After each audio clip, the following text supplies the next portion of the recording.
तो वो इस कोशिश में होंगे कि सौदा भी हो जाए लेकिन उसका क्रेडिट मुझे भी मिल जाए। हालांकि जिस तरीके से उसने अलास्का में उन्होंने पुतिन से मिलने के पहले कहा था कि बस मैं 3 मिनट आधे घंटे में तय हो जाएगा, मतलब युद्ध रुकने वाला है कि नहीं, और वो जिस तरीके से अलास्का में गए थे वहां उन्हें असफलता हाथ में लगी, वहां पुतिन उन पर भारी दिखे, और जिस तरीके से ट्रंप की पूरी दुनिया में हंसी उड़ी अलास्का के बाद, तो और जिस तरीके से भारत के प्रधानमंत्री पुतिन और चाइना के शी जिनपिंग जब मिले तीनों के बीच जिस तरीके से बातचीत हुई तो उसमें भारत का जो कद बढ़ा है तो निश्चित रूप से ट्रंप के लिए बात होगी। और पाकिस्तान से तो भाई अगर नूर बेस पे उतारा है तो वैसे भी तो पाकिस्तान अमेरिका की आंखों का नूर है, तो वो तो मतलब नूर बेस पे उतारेगी। अभी तो उनके लिए वो गोल्डन बॉय है, नक्श बिल्कुल, अभी तो गोल्डन बॉय है उनके लिए कि उन्होंने उनके नोबेल पीस प्राइज के लिए उनके लिए नॉमिनेट किया और इतनी सुविधाएं दी उन्होंने कि भाई इतनी हिम्मत हो जाती है एक सेना प्रमुख की कि अमेरिका जाते हैं तो वो कहने की हिमाकत कर लेते हैं कि भाई हम परमाणु बम फोड़ेंगे तो हम तो डूबेंगे, आधी दुनिया को हम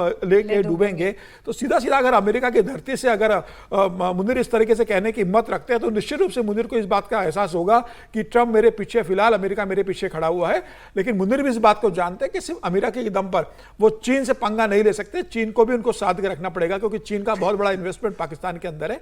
तो मुझे लग रहा है कि भारत को अभी किसी चीज से चिंता नहीं है। प्रधानमंत्री मोदी ने 2014 के बाद जिस तरीके से आर्थिक रूप से भारत को और रक्षा के क्षेत्र में भारत को जिस मुकाम पर पहुंचा दिया है और 2047 विकसित भारत का जो प्रधानमंत्री मोदी लक्ष्य लेकर चल रहा है, जिस तरीके से आज भारत की पूरी दुनिया में दबदबा है और प्रधानमंत्री मोदी की बात को जो सुना जाता है कि जब प्रधानमंत्री मोदी जापान से जब चीन आते हैं तो जेलेंस्की फोन करते हैं कि भाई आप पुतिन से मिलेंगे तो बात कर लेना, आपकी बात सुन सकते हैं।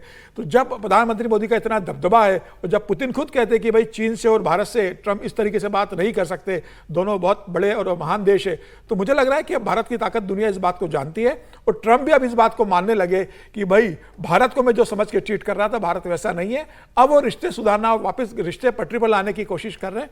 इसमें कितने वो सफल होते क्योंकि भारत अपना हित छोड़ के नहीं करेगा, न किसानों के लिए कोई हित करेगा, न किसी डेयरी सेक्टर में उनको परमिशन देगा। अब ट्रंप किस तरीके से भारत के समझौता करते हैं ये देखने वाली बात होगी। लेकिन ट्रंप का ये झुकना बताता है कि पल्ला भारत का भारी है। अच्छा समीर जी, एक बड़ा प्रश्न है आपसे कि मुनीर साहब ने नोबेल के लिए उनको रिकमेंड किया है, वो भले मिले न मिले निशाने पाकिस्तान तो दे ही सकते हैं ट्रंप को, नहीं मिलेगा तो दे भी देंगे वो। जो सबसे उनका सर्वोच्च सम्मान है पाकिस्तान का, वो तो उनके हाथ में है, तो दे देंगे वो तो उनके हाथ में है। तो क्या इससे सेटिस्फाई हो जाएंगे ट्रंप? नहीं, अब देखने वाली बात होगी कि भाई नहीं मिलता है तो वो लेते हैं, इनको देते हैं, तो आगे वाली की बात है। फिलहाल तो मुझे सम्मान से कम नजर आ रही है। एक बात जो आप यू टर्न वाली कह रहे थे विजय जी, ये प्रश्न तो जहन में आता है कि अब ट्रंप के सामने वो भारत से दोस्ती का हाथ बढ़ा रहे हैं। हालांकि वो कल क्या कहें, शाम को क्या कहें, इस पर कुछ कहा नहीं जा सकता, लेकिन अभी तक वो अगर दोस्ती का हाथ बढ़ा रहे हैं तो क्या वो मैसेजिंग ये जाने देंगे कि अब मैं झुक रहा हूं, मैं भारत के सामने आ रहा हूं, मैंने पहले टैरिफ लगाया, नहीं माना भारत, तो अब देखिए फिर से मैं दोस्ती की बात कर रहा हूं। कुछ तो अलग करना चाहेंगे फिर वो? अब ये तो वो कतई नहीं करना चाहिए क्योंकि इतने दिन से वो यही तो कर रहे हैं कि भाई वो झुक रहा है, झुक नहीं रहे हैं, वो किंग है। हाँ। दुनिया के बादशाह, बेताज बादशाह ट्रंप साहब ही हैं। यही तो उनकी सारा झगड़ा ही इसलिए हुआ। अरे पाकिस्तान भारत के बीच में सीज फायर हुआ नहीं हुआ, किसने किया, क्या लेना देना है आपको, क्यों? तो वो, लेकिन वो वहाँ पर ये बताना था ना कि भाई वो बॉस है। अब वो पुतिन साहब को भी बुला के अलास्का में करवा रहे थे, लग रहा था कि परसों अगले ही दिन समझौता हो जाएगा, वहाँ पर भी सीज फायर हो जाएगा। हो गया है क्या?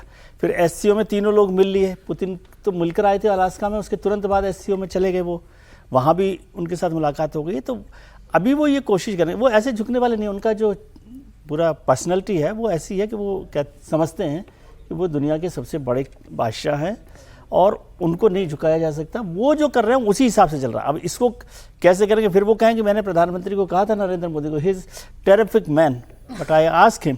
तो वो आई आस्क हिम वाले लोगों में से हैं कि वो फिर किसी दिन आ जाए। लेकिन अब दुनिया को भी समझ में आने लगा है कि भाई ठीक है, वो कह रहे थे। कई बार होता है ना कि आप छोड़ देते हो, तो ठीक है, उनको कहना है जो कहने, तो आप अपने इंटरेस्ट पर काम करिए।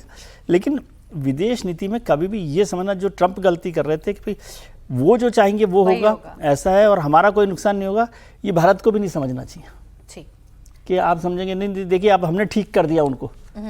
ठीक कोई किसी को नहीं कर रहा, सब लोग एक दूसरे को ठीक करके अपने लिए ठीक करने का रास्ता बनाते हैं। ये डिप्लोमेसी होती है। बिल्कुल अपने हितों को साधने की कोशिश करते हैं।